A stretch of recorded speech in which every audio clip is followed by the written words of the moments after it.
Welcome to Cider Days again. This is one of the workshops that I've been pushing for a number of years because I believe that Perry is one of the most exciting drinks that's coming into the United States. Of course, it's been known in England for hundreds and hundreds of years, and the person that I associate with making the best Perry in England is Tom Oliver, and we're honored to have him here today, and you are so lucky to be here. I can't believe it. My hero, Tom Oliver, one of the best cider Perry makers.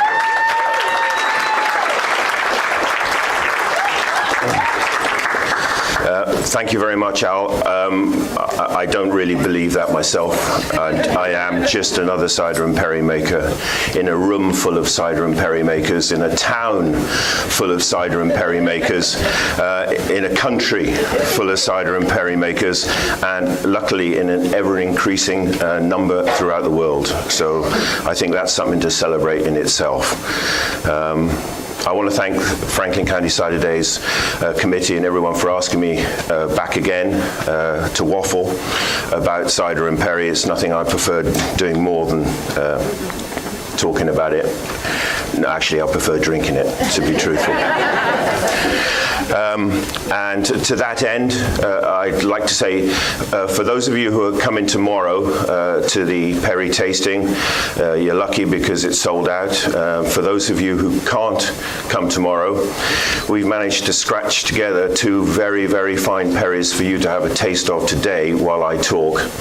Because believe you me, having a little bit of Perry while I talk is a very good idea.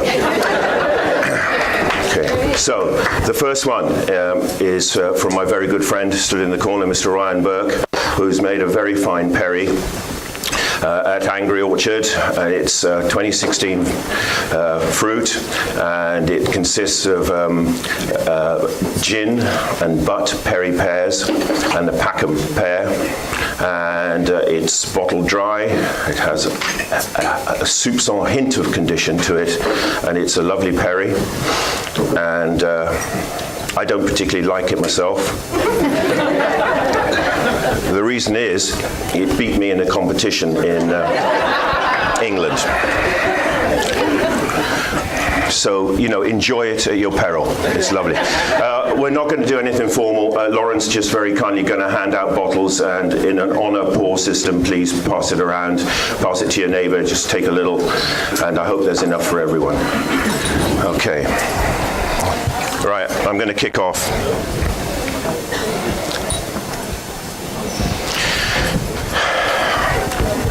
There may be, you know, questions that you want to ask. If you can leave them to the end, it'd be great. But if it's something that a really burning issue that you need to do, try and attract my attention if I'm not looking at my notes, and we can address it there and then. But hopefully, you know, we'll get some time at the end. James Crowden, he's a fine cider poet and author, and he said, if cider is a hard master, then Perry is his beautiful but fickle mistress. And you never know what Perry is going to do. It's a defiant rule breaker of immense charm, brilliant one moment and woeful the next, destined to pull quirky stunts. You can never stop learning though, because when it is right, it is a magnificent celebration of the wonderful subtleness and delicacy of the Perry pear. The aroma that can hint of a hedgerow fruit such as elderflower. The taste laced with a citrus zing against a body of apricot and touches of rhubarb, ginger or lychee. All this anchored by the stunning attention-grabbing tannic experience in the mouthfeel and in the finish. And I agree with him.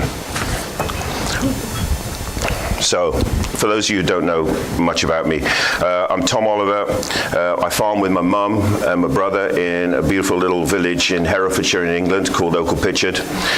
We've got a 330-acre traditional mixed Herefordshire farm. It's extensive rather than intensive. We've got a 60-head herd of Hereford cattle, which we are a single suckler beef production, and we've got about 300 head of Texel sheep for fat lamb production.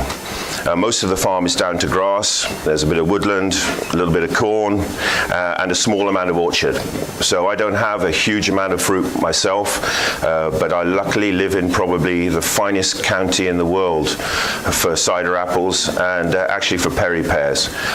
So I'm very lucky. We can source most of our fruit by helping people manage their orchards, and part of the payback is that I get the fruit in the sort of condition that I like for making the sort of cider and perry that I like to make. We started deciding to sell cider and perry in 1999. Up until then, we've been hop growers, and two people up until then had been really important in my cider and perry making time.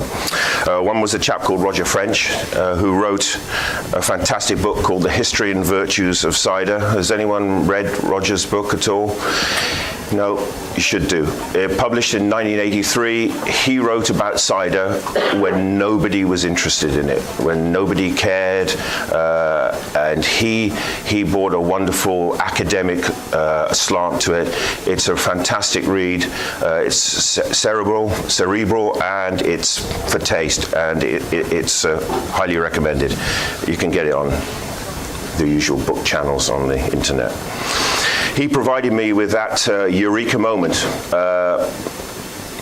He lives in a cottage in Checkley. It's a small cider maker's cottage. And if you can imagine, there's a kitchen which he dug a cellar out underneath by hand to store his cider and perry in. And it fills with water. So you can't have any electric down there. You have to go down with a torch and you retrieve bottles that are sort of moldy and fungus ridden. And one day he went down and he retrieved a bottle, and it looked ghastly. You know, it looked like my early types of attempt at making cider and perry. And he prized the top off and offered me a glass, and it was glorious.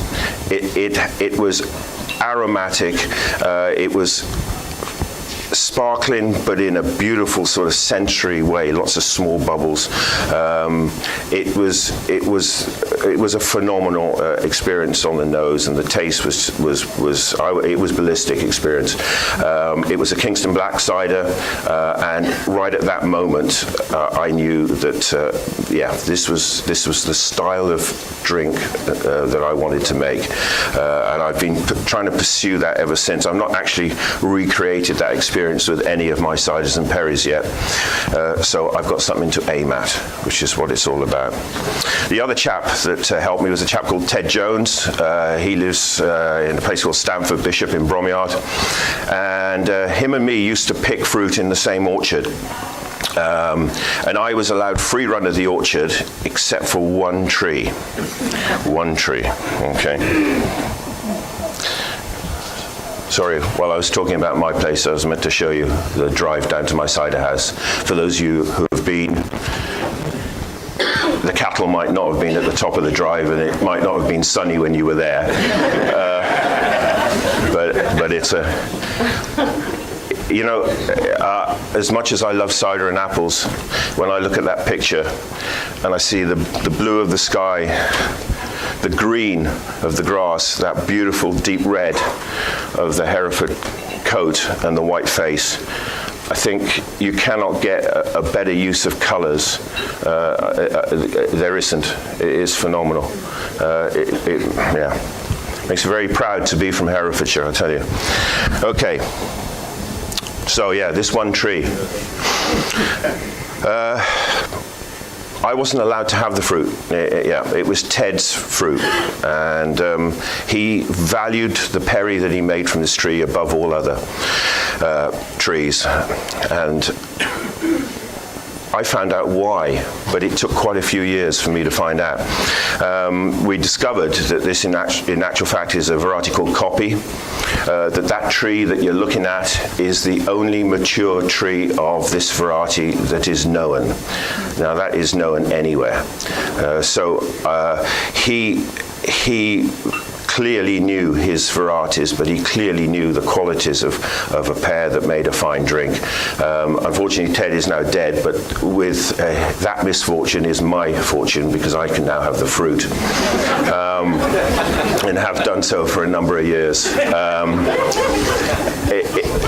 You're looking at the mighty coffee tree, of which there is only one. We have, of course, grafted and budded it, and it is been spread around now, but still the only one that I know of. People keep coming up with faux copy pears, and it's great fun, because I really would love to find another one, but nobody has yet. Right. Okay. Those are a few copy Perry pears, and they have really caught the sun. Beautiful, sort of like russeting and flushing.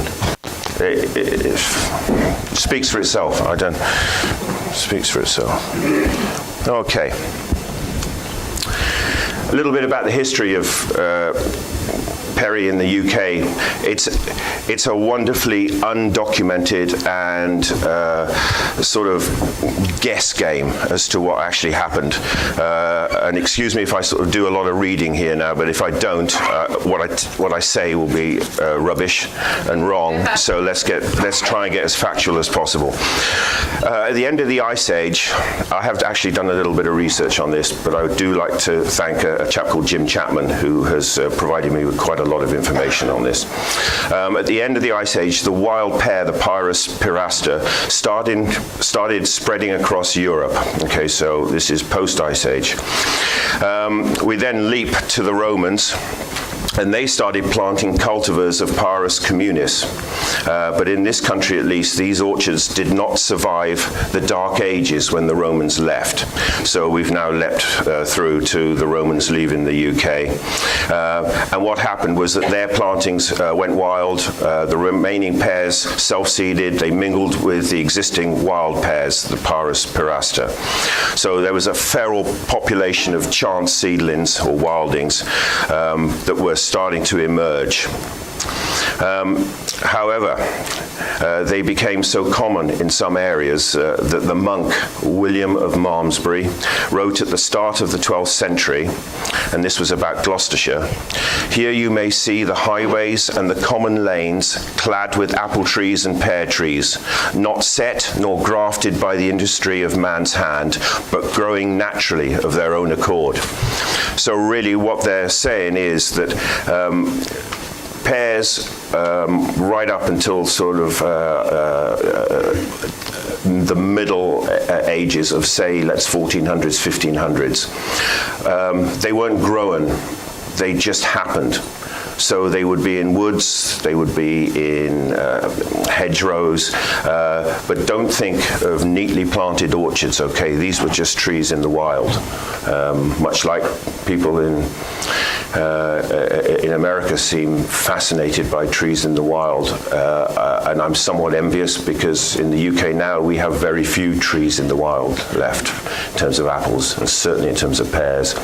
But over here, I think with your space you have, they're still very much about the place, which is very good. So there's another topic that's quite relevant nowadays, and that's climate change. And so I need to try and weave in what was happening climatically in the UK at this time.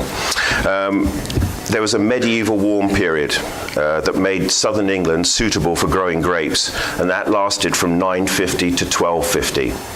So what fruit was grown for making drink was more likely to be grapes then than apples or pears. Just trying to set the scene. We then had a short gap of 50 years, and then there was a little ice age from 1300 to 1850. All right, and then this was where vineyards were replaced by orchards. So, starting to get the picture. Orchards started to develop from the 1300s onwards. And this meant that in terms of Europe, you had the sort of corn-fed ale being made in the northern half. You had the grape-led winemakers in the southern half, and then in this little strip in the middle, You had the orchards and the apples and the pears, and that in essence is probably one of the most significant reasons why the West Country of England has the reputation it has, and while in Normandy has the reputation it has, because we just fitted in a band that didn't fit in the beer belt or the wine belt. Okay, so let's have a look there. So any orcharding skills that had been possessed by the Romans when they were planting, they were obviously lost as well at the same time. Right, so this was our neck of the woods. Let's move to the east. Peaceful government returned to the east a lot more quickly than it did in our area. So the knowledge and skills were preserved by Islamic invaders, and the fruit-growing culture assimilated into Moorish life. And this knowledge spread across northern Africa and the Mediterranean to return into Europe through Spain to France, where the majority of pears known today originated. So what we're saying is that there was a sort of wildness to the pears that were coming in the UK, in England, but there was also cultivated pears coming via this route. And this is all fairly contemporary thinking.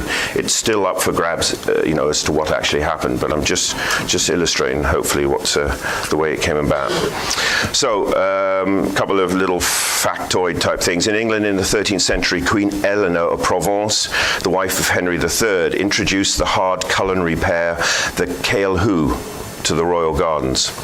Then another Eleanor of Castile, the wife of Edward I, had an even greater influence, having brought her own gardeners from Spain, and the pears she introduced were still hard ones that required cooking. And another hard, gritty pear that was introduced was the Warden, and that was introduced by the monks at Warden Abbey in Bedfordshire about 1388. So pears were introduced for their keeping qualities as much as for the fruit, and something like this rock-hard Warden pear would last well into the spring. And this was important for a couple of reasons. One is we hadn't yet discovered root crops, so turnips, weeds, parsnips, potatoes didn't exist. So fruit substituted for them, both as a source of vitamins and something to accompany meat. Okay, so we were making a bit of drink from it, but it still had another principal use for pears. Coming into the 16th century, the sweet dessert pear that could be eaten raw was introduced, and this was by Thomas Harris, who was a fruiterer to Henry VIII. But we still had these wild feral pears that existed as well. Okay, so everyone with me still? Yep. Getting a feel for what's going on, or not going on, as the case may be. Okay, so at the beginning of the 17th century, perry was being made both from wild pears and cultivated pears, but the quality of the pears was probably not outstanding. But this was to change, and this was really where everything started to move. John Evelyn, one of the go-to writers that you would read if you're interested in cider and perry in the UK through the ages. And he records in 1664 that growers around May Hill, and this is a hill on the Gloucestershire-Herefordshire border. For those of you who've been there, Gloucestershire perry makers will tell you, boringly, that if you can't see May Hill from your perry orchard, then you won't make good perry. I would refute that, saying I can't see May Hill from my orchards, and I think I make okay perry. So let's set the record straight. Okay, so these growers around May Hill, though, were starting to select the best feral pears that made the best perry, and we think that in essence the basis of the perry pears that exist nowadays, the selection process started there or thereabouts. in terms of seeking out the fruit that made the best perry. William Camden in Britannia in 1586, he remarked upon the decline of vineyards in Gloucestershire and their replacement with orchards. Then there's no mention in his next edition, but in 1695, just over 100 years later, Herefordshire is then described as being eminent for all fruit, but especially for providing cider, S-Y-D-E-R, for London. Okay, so you can see there's a gradual shift starting to develop. John Gerard, who was a herbalist, he wrote in 1597, wine made of the juice of pears was called English perry. And then in 1629, a herbalist, John Parkinson, noted that these choke pears, which were not found in orchards but in woods, hedges, and were vile to eat, but tasted pleasant after fermentation and maturation of a few months. He then mentioned that they were also being used on long voyages against scurvy. Okay, so there you go. Right. Next picture. So, there's a mighty fine tree. A little bit about this one because it fits into this. Bless you. Writing in 1656, Reverend John Peele speaks of the neighbourhood of Bosbury in Herefordshire, being famous for a pear so hard and coarse that even a pig will not eat it. Okay. That's some pear, isn't it? Yeah. Anyway, this fruit was called the Bearland pear, B-A-R-E-L-A-N-D, Bearland pear. Then, referring to some Harleian manuscripts, 6726 is the number if you want to look it up. This was a pear growing at Upledden in Bosbury, a farm called Bearlands, was recorded as famous for a pear cider, P-E-A-R-E cider. Okay, so all these words crop up. Upledden was the manor that belonged to the Order of the Knights of the Templars until they were suppressed. Rather than this pear being just another wilding, perhaps the Knights Templar might have bought this potentially foreign pear back, say from maybe Jerusalem or wherever they had been defending the country, and perhaps maybe they brought back something special.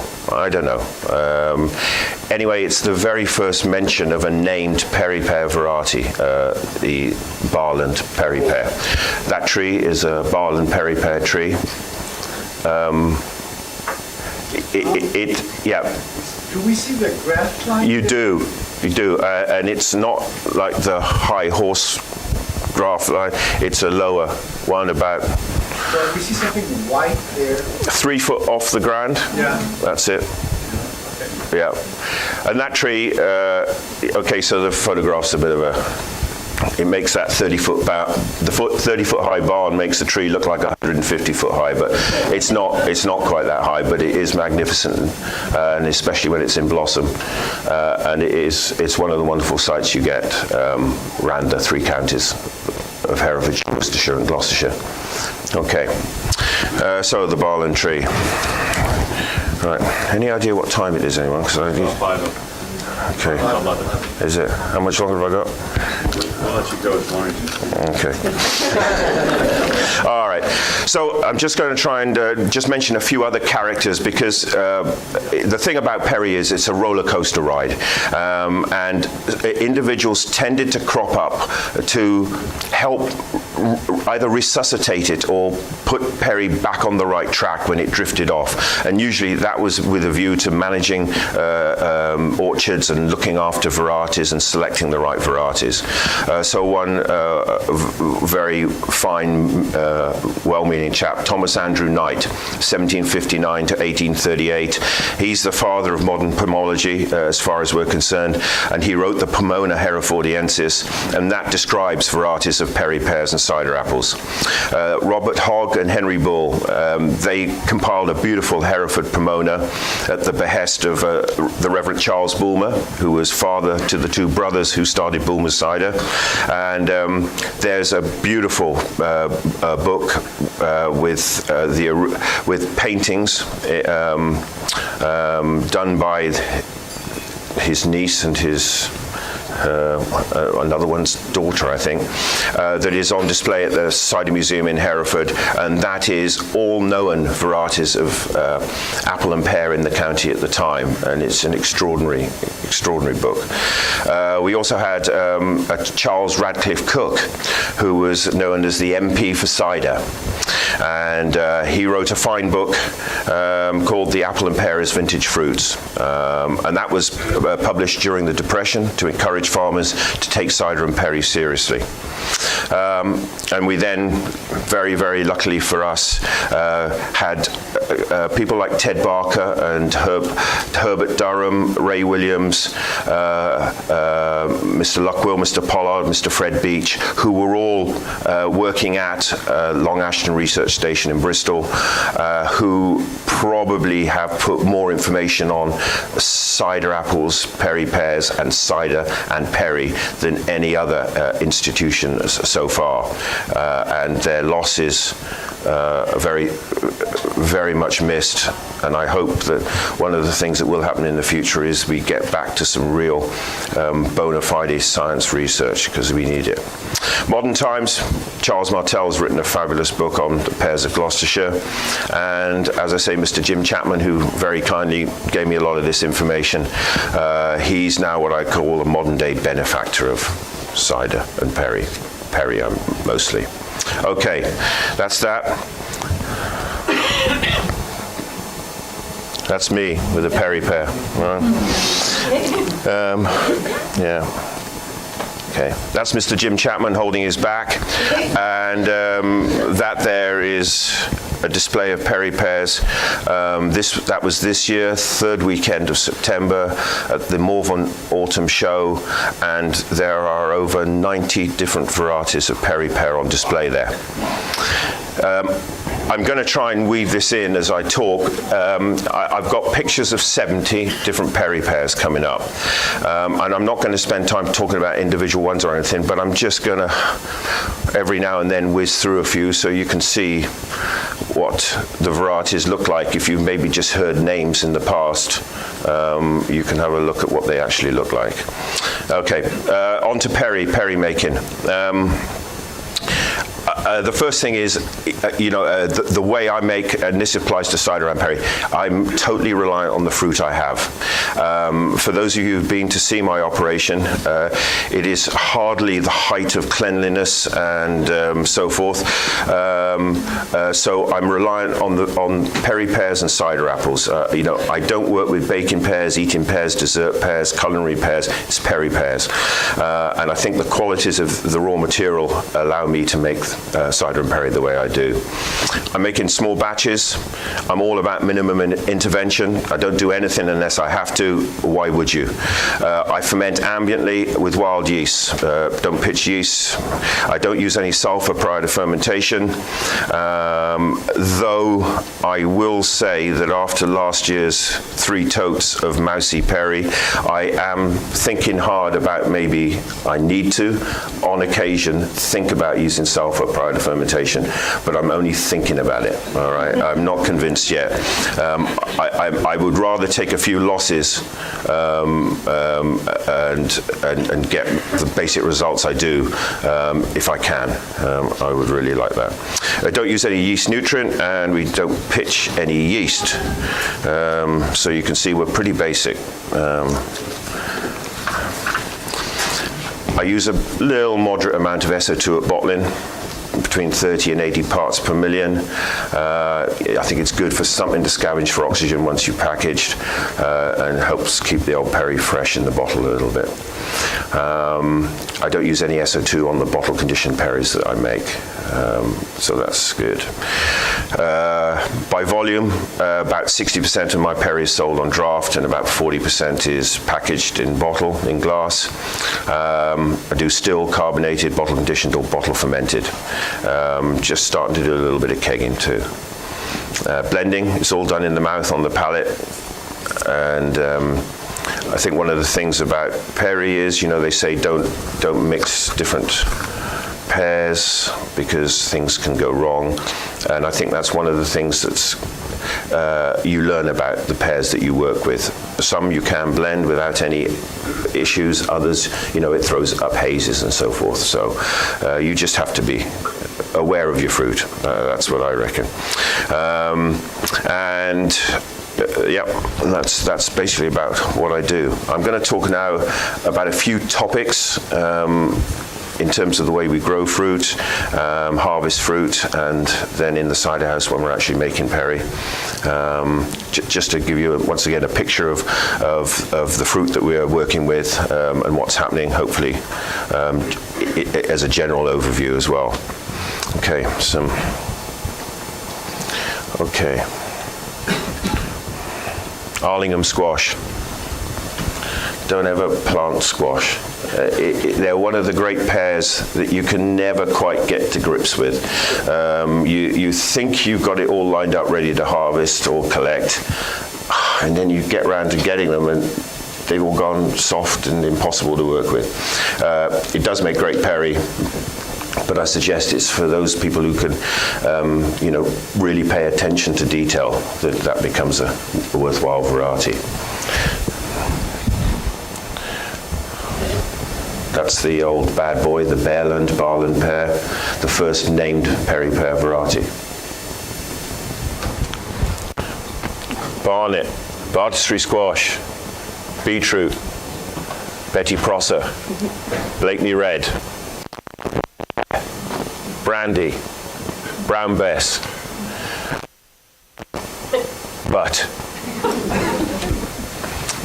Edwin from Ploughman Cider came and helped me a few weeks ago, and when he went back and told his kids that he'd been pressing butt pears all day, it's humour like that misses us English, And when I saw him at the Cider Museum a week later, the kids were still laughing. It was great. It was great. So there is humour in perry. Yeah. Okay. All right. So out in the orchard. Obviously, I love big standard trees. We have some still. We have less than we used to have, and generally at the moment, the prevalent planting of perry pears is on more bush-style trees, because everyone is determined to try and make this particular fruit give them an income. I am in admiration of all those people who are trying to make growing perry pears give them an income. It is a really, really dangerous pursuit. It's more dangerous than deep sea diving. It's more dangerous than filming sharks. It's just not a guarantee, but it's worth a go. We tend to see the plantings that happen nowadays that are sort of 300 trees per acre. Trees are about 8 foot apart, and rows are about 16 foot apart. The favoured rootstock at the moment, and there's a number, as you all know. Everybody knows people who are using this, that, and the other. Kirchenstahler in the UK, a German rootstock. They're getting pretty decent results.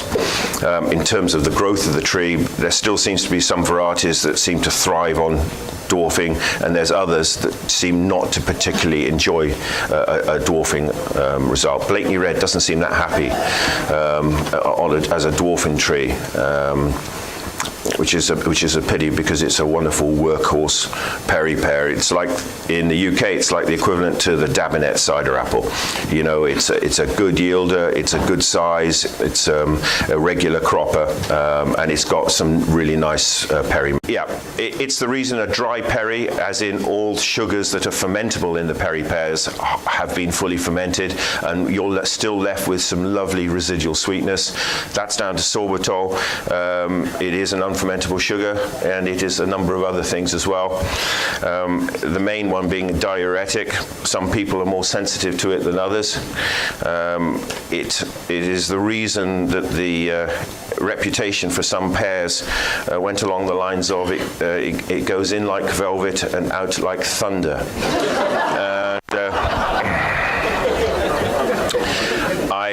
I I reserve Homer Perry for my very special guests on that level.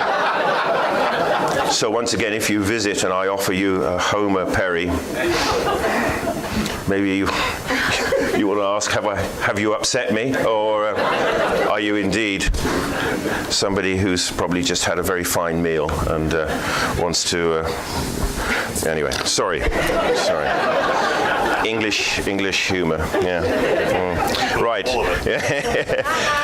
Waterlug, white Bache, white Longdon, Winnell's Longdon, yellow Huffcap.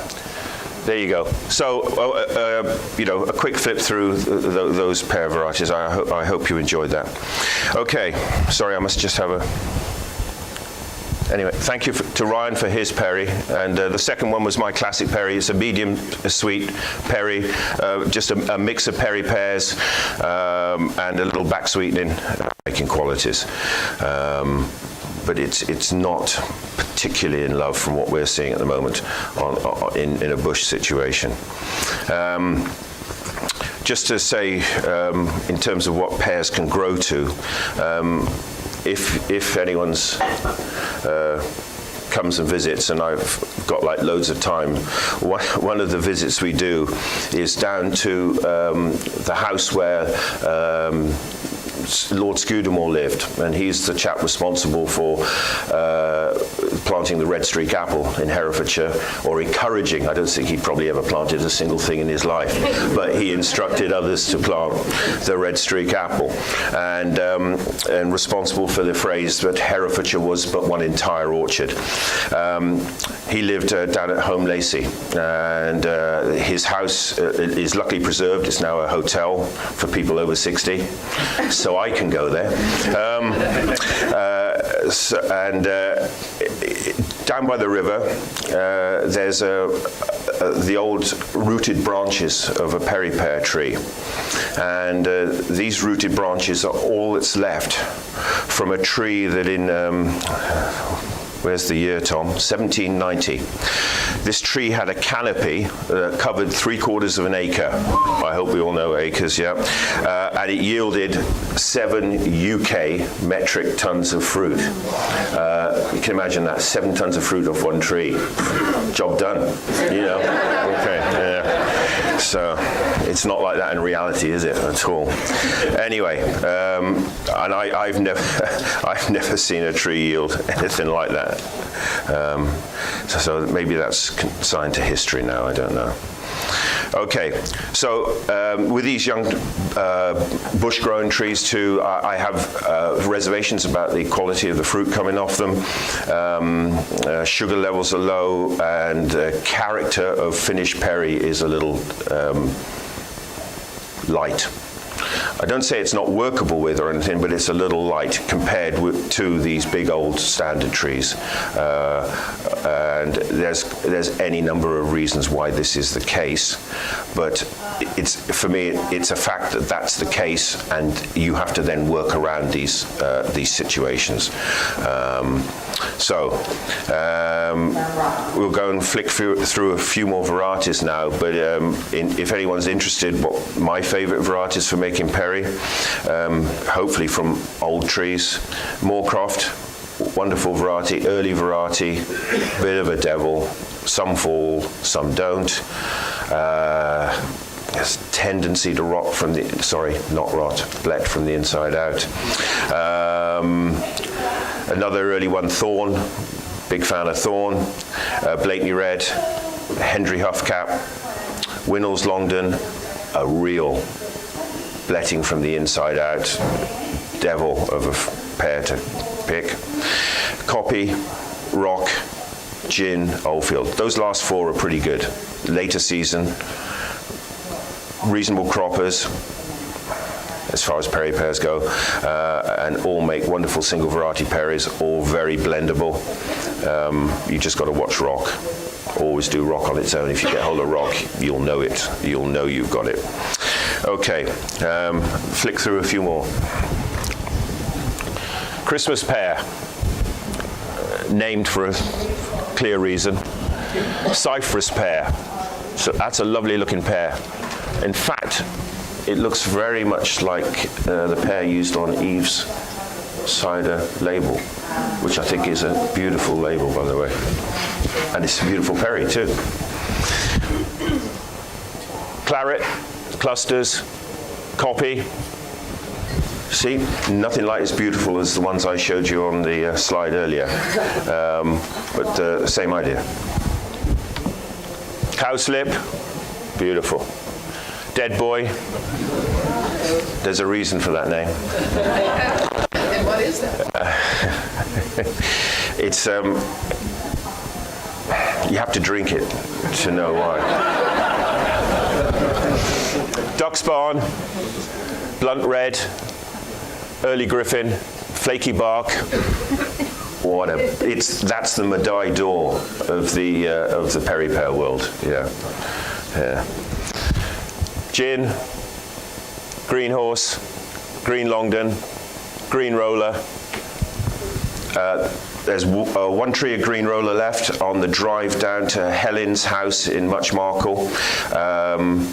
Once again, it's obviously been propagated, but yeah, one mature tree of green roller. Greg's Pit, Harley Gum, Green, Helen's Early, Helen's Green, Hendry Huffcap, High Pear, Homer, Jenkins Red. By the way, I do assure you that if I was flicking through these without the names on them, I wouldn't have a clue what they all were, all right? Well, I'd know a few, but... Judge Amphlett, Napa, Lulham, Lumber, Merry Legs. We'll stop at Merry Legs. That's self-explanatory as well. Okay. Yeah, the challenge of the Perry pear. They all ripen at different times. You know, they don't come off the tree, and they have this wonderful thing of bletting. So people ask me, you know, this pear's going brown from the inside out. You know, is it a bad thing? Is it, you know, well, it's not a bad thing. It's what happens. You know, and bletting is a softening, and it's not rotting. It's actually fermentation, and it just takes pears beyond ripe. It brings an increase in sugars, which you can tell by the smell, and a decrease in the acids and tannins that cause this unripe fruit to be astringent. So, and blet is derived from the French poire blet, meaning overripe pear. So, Claude's let me get away with that one, that's good. And rot, on the other hand, is to decompose due to biological action, usually fungal or bacterial. So there is a difference. So what I'm really saying is I'm not afraid of using pears that are bletting from the inside out. And I tell you, the qualities of the juice are wonderful. But you know, it's how far you let it go. And that's always going to be one of your calls when you're making perry. Okay. Tom? Yeah. How do you press them? With a little more difficulty than normal. Yeah. So, Claude, it's a good point. I'm just coming on to that one. Generally, we don't sweat pears, not on purpose anyway. Obviously, sometimes we just don't get around to things as quickly as we'd like to. But we do like what happens when the sugars concentrate and a bit of water's lost. Washing, yes, we wash pears before we mill them, and Mike Beck is a clever man. He uses a saline solution to float his pears, because pears sink generally, unlike apples which float generally. Yeah, that's a good way to get your pears through your watercourse to your mill. We're always looking for good, chunky, thick sort of porridge consistency when we're milling. So there's quite a lot of grater changing in the mill by Yarrick when he's doing pears. He doesn't really like doing pears because it's a fiddle, but he is good. He does try and get the sort of consistency that we want for getting a good press going. And as Claude says, a lot of these pears are not particularly easy to press, particularly in belt presses and maybe pack presses. It may be where sort of the wine style presses actually are quite useful. But whatever, they always slip out somewhere, slime somewhere, stick somewhere. There's in a couple of ways around it. I know people over here use rice hulls to help, give some sort of texture to the pomace to let the juice get out. But we tend to add back in fibrous pears. So we have a lot of butt. Sorry, and it's true. And pears, and the, God, sorry. I'm laughing at my own bloody jokes. So one way around it is, if you add back in some of these more fibrous pears onto some of the more slimy pears, it actually helps a lot. It's quite a simple thing to do. So that's something we did a lot of this year. Maceration, absolutely vital. Probably the one most key thing to making perry. Maceration is that leaving the pears after you've milled them before you press them. I can't give you the science on this because I'm not a scientist and I don't have to, but if you will take my word for it, that by macerating pears, even if it's not in, vessels that are, technically, only the top couple of inches of anything actually oxidize or do what the full maceration is, but anything left out in any vessel of any depth for a 24-hour period or even 48 hours when you're doing pears will be a benefit. Sometimes it doesn't benefit the pressing. Slimy is still slimy, but it will benefit you in the finished perry in the bottle. It will help in terms of the wonderful gift that perry has that will keep giving in terms of the tannins that will return when you think you've got a wonderfully clear perry and you've bottled it and it's your pride and joy, and then months later the snow scene starts developing in time for next Christmas, and it's a little frustrating. I mean, there's no bearing whatsoever on the quality of the perry in the bottle. It just doesn't look as nice, and we're trying to make drinks that look nice as well. Actually, I'm getting a bit could we? Thanks, Lauren. So I'm getting a bit thirsty, but Laura's just going to bring around the second perry. How much? 15 minutes. 15 minutes. Oh, we're doing great.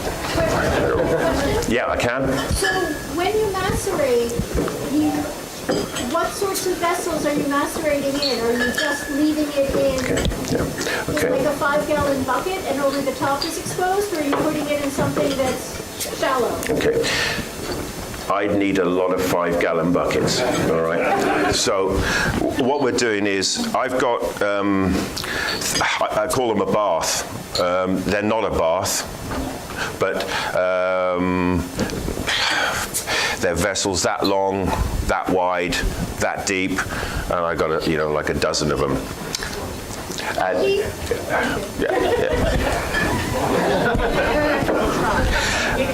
It doesn't really matter. It can be a tank, it can be anything. It's just the fact that you leave it for that period that I think is of the benefit. Ideal would be, I've seen them in France or Italy, great big stainless steel vessels with a centrifuge pump in the bottom that will then pull the, do I mean centrifuge? No, I mean, thank you. Yeah, we'll bring it back out and into your mill. And they're that deep, but they're huge. I mean, it can take up not a room this size, but that sort of size. But ideal, but no, not vital at all. Any container to rest them in is good. How long? 24 to 48 hours. The great thing about it is you can use this to fit into a system. It's not a system that large producers find easy because all they want to do is just get things moving. But what we do is we would mill at the end of the day as before we finish up, then leave it overnight. And yes, when we come back to it, it may not be 24 hours, or it may be 36 type hours later. It does really help. Typically, tannin levels after 24 hours will drop by 2/3, and that's wonderful. That's a massive help. And so not just tannin dropping, but as I say, that wonderful colloidal thing that will happen in bottle later is minimized as well. Okay. So I've told you I don't use sulfur, I don't use yeast. I'm a big fan of the complexity that these types of fermentations come. I love the randomness of wild yeast, the succession of wild yeast. Typically, we start off with yeast from the fruit, which are apiculate yeast. As a general rule, they are the ones that kick the fermentations off, do 1 or 2% of alcohol, and then you shift over to the Saccharomyces, and they're the workhorse ones that carry on and finish the fermentation off.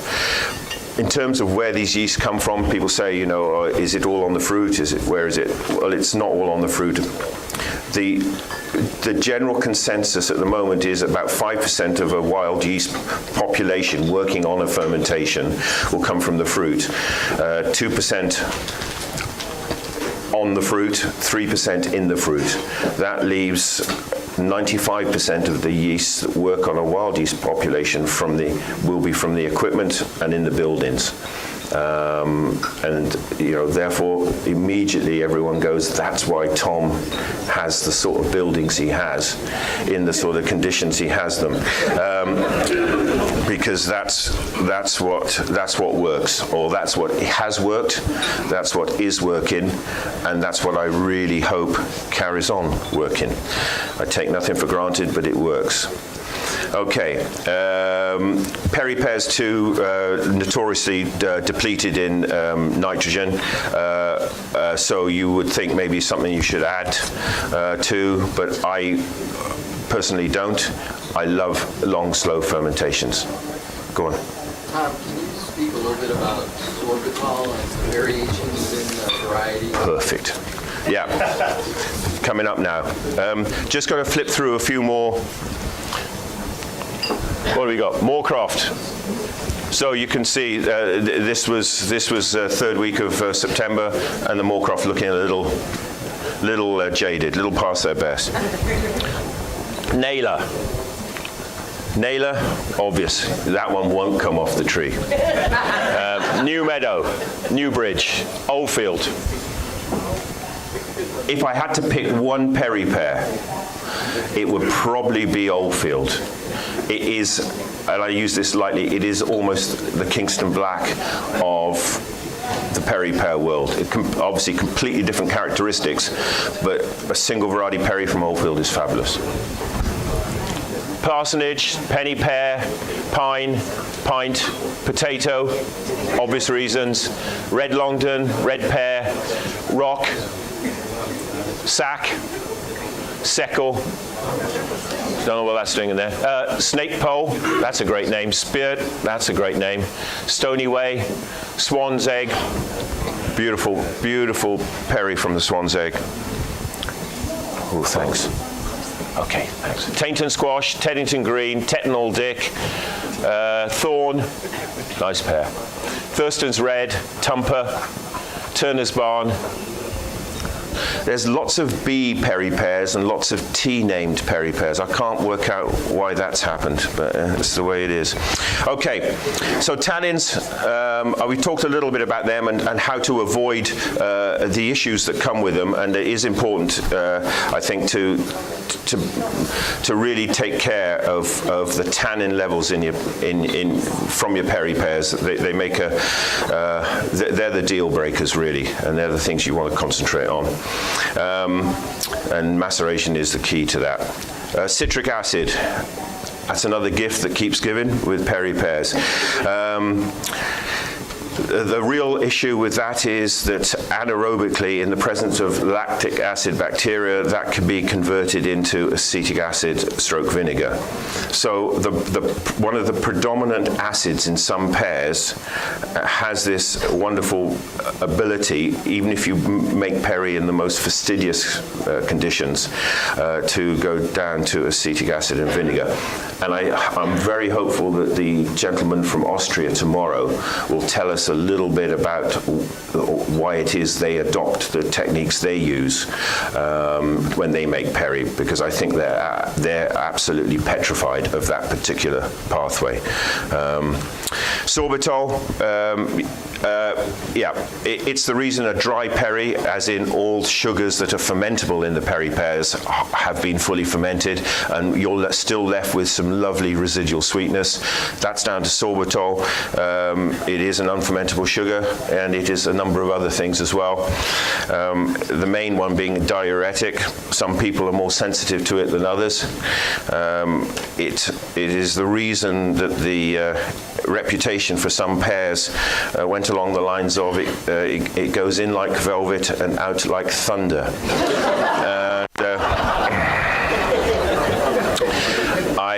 I reserve Homer Perry for my very special guests on that level. So once again, if you visit and I offer you a Homer Perry, maybe you want to ask, have you upset me, or are you indeed somebody who's probably just had a very fine meal and wants to? Anyway, sorry. English humour, yeah. Right. Waterlug, white Veitch, white Longdon, Winnell's Longdon, yellow Huffcap. There you go. So, a quick flip through those pear varieties. I hope you enjoyed that. Okay. Sorry, I must just have a. Anyway, thank you to Ryan for his perry, and the second one was my classic perry. It's a medium sweet perry, just a mix of perry pears and a little back sweetening.